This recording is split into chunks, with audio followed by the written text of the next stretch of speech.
ইসরায়েলের বিজ্ঞানভিত্তিক শক্তিকেন্দ্র ওয়েইম্যান institute of সায়েন্সকে গণ্য করা হতো ইসরায়েলের সামরিক বুদ্ধিবৃত্তিক জোটের কেন্দ্র হিসেবে। মোসাদ ও আইডিএফ এর সঙ্গে ঘনিষ্ঠ যোগাযোগ ছিল এই প্রতিষ্ঠানের।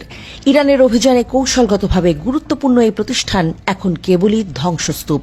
মধ্যপ্রাচ্য ভিত্তিক সংবাদ মাধ্যম প্রেস টিভি জানিয়েছে এই তথ্য। শনিবার ভোররাতে এই হামলা চালানো হয় অপারেশন ট্রু প্রমিস 2 এর অংশ হিসেবে। এর ফলে প্রতিষ্ঠানটি কার্যত অকার্যকর হয়ে পড়েছে।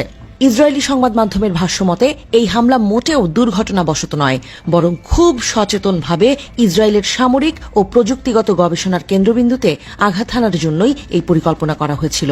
ধ্বংস হয়েছে পদার্থবিদ্যা, জৈব প্রযুক্তি, কৃত্রিম বুদ্ধিমত্তা ও সামরিক উপযোগী গবেষণাগারগুলো।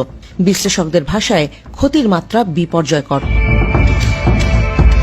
ধ্বংসস্তূপে পরিণত হয়েছে বহু ল্যাবরেটরি, ভবনের একাধিক তলা, অগ্নিদগ্ধ যন্ত্রপাতি, ছিন্ন বিচ্ছিন্ন বৈজ্ঞানিক দলিল এবং ক্ষতিগ্রস্ত মূল্যবান জৈব উপাদান, সব মিলিয়ে কয়েক দশকের গবেষণা এখন ছাই আর ধোঁয়া। এক গবেষক আক্ষেপ জানিয়ে বলেন, আমি 22 বছর ধরে যে ল্যাবে কাজ করছি সেই জায়গাটা 15 মিনিটেই পুড়ে ছাই হয়ে গেল। 3 তলা ধসে পড়েছে, কোথাও কিছুই নেই, না তথ্য, না ছবি, না গবেষণার কোনো ইতিহাস। বছরের পর বছর ধরে ইসরায়েলের সংরক্ষিত সামরিক ও গোয়েন্দা ক্ষমতা ধূলিসাৎ হয়ে গেছে। বিশেষত কম্পিউটার বিজ্ঞান বিভাগের ক্ষয়ক্ষতি সবচেয়ে বেশি। অধ্যাপক শারিয়াল ফ্লেশম্যান বলেন, এটা শুধু যন্ত্রপাতির ক্ষয়ক্ষতি নয়, বরং কয়েক প্রজন্ম ধরে তৈরি করা অভিজ্ঞতা, গবেষণার সূক্ষ্ম কাঠামোর ধ্বংস।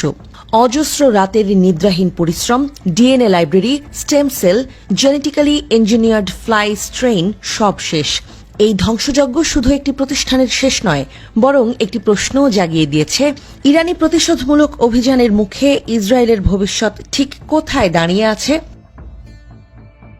প্রসঙ্গত, এই হামলা চালানো হয় ইসরায়েলি ড্রোন হামলায় ইরানের একাধিক শীর্ষ সেনা কর্মকর্তা, পরমাণু বিজ্ঞানী, নারী ও শিশু নিহত হওয়ার কয়েক ঘণ্টার মধ্যেই। ইসলামী বিপ্লবী গার্ড বাহিনী এই প্রতিশোধমূলক হামলার নাম দেয় অপারেশন ট্রু প্রমিস 2। আর এই হামলার পর ছড়িয়ে পড়া ছবিগুলোতে দেখা যায় পুড়ে যাওয়া ভবন, উড়ে যাওয়া জানালার কাঁচ, ছাদ থেকে ঝুলে থাকা বৈদ্যুতিক তার ও ফায়ার সার্ভিসের জলজোরে ভেসে যাওয়া ইনস্টিটিউটের আঙিনা। শুধু একটি ক্ষেপণাস্ত্রেই যেন ধূলিসাৎ হয়ে গেল ইসরায়েলের গোটা বৈজ্ঞানিক অহংকার।